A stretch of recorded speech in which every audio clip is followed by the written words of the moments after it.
Pernah tidak kalian mendengar kata zon politikon?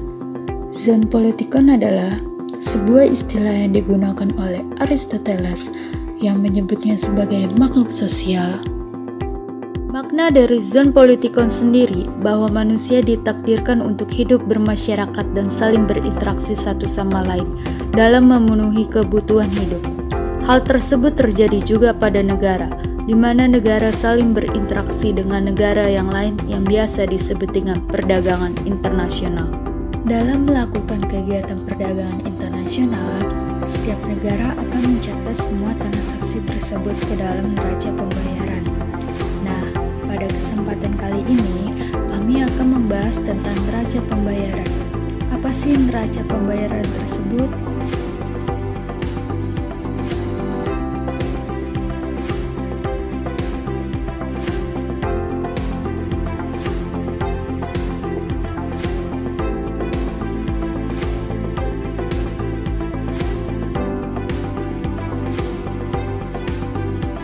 Secara umum, neraca pembayaran didefinisikan sebagai suatu catatan sistematis mengenai transaksi ekonomi yang dilakukan oleh negara dalam jangka waktu tertentu, biasanya dalam jangka waktu 1 tahun.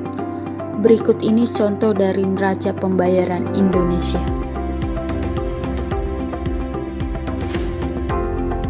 Jika dilihat dari strukturnya, neraca pembayaran dapat dikategorikan menjadi 2 kelompok besar, yaitu transaksi berjalan dan transaksi modal.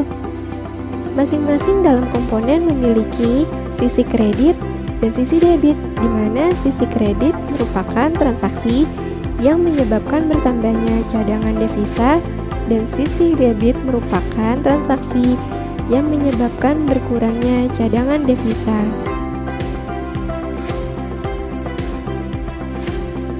Dalam transaksi berjalan atau current account dibagi menjadi 3 macam. Pertama, neraca perdagangan merupakan bagian dari neraca pembayaran yang mencatat transaksi perdagangan pada ekspor, impor, barang, dan jasa. Selanjutnya, neraca pendapatan modal yaitu neraca yang mencatat hasil dari penggunaan faktor produksi, modal, dan tenaga kerja, misalnya dividen dan bunga.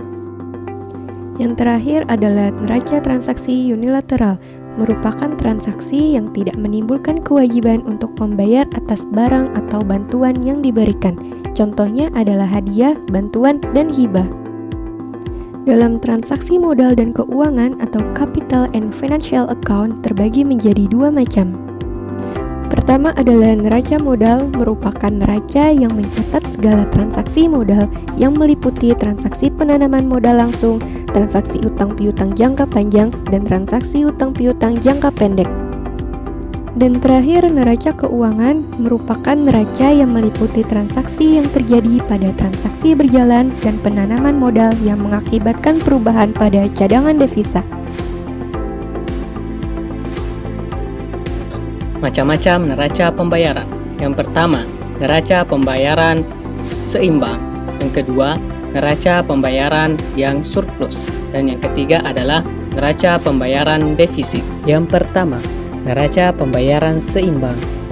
Neraca pembayarannya seimbang merupakan kondisi suatu neraca pembayaran yang apabila jumlah pengeluaran sama dengan jumlah penerimaan suatu negara. Yang kedua, neraca pembayaran surplus.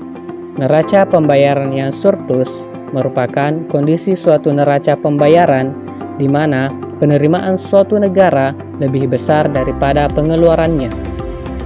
Yang ketiga, neraca pembayaran defisit. Neraca pembayaran yang defisit merupakan suatu neraca pembayaran yang terjadi apabila pengeluaran suatu negara lebih besar daripada penerimaan oleh negara tersebut.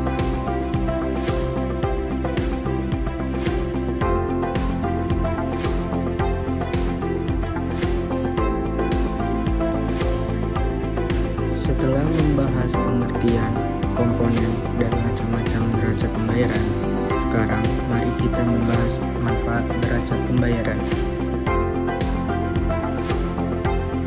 Pertama, memberikan informasi kepada pemerintah mengenai posisi negara di perdagangan internasional. Kedua, membantu pemerintah dalam menetapkan kebijakan fiskal dan moneter. Ketiga, merupakan alat mengukur struktur dan komposisi transaksi ekonomi suatu negara dengan dunia internasional. Keempat, mengukur keadaan perekonomian dan posisi keuangan internasional suatu negara. Dan yang terakhir, merupakan alat untuk mengukur besar utang dan piutang suatu negara terhadap luar negeri.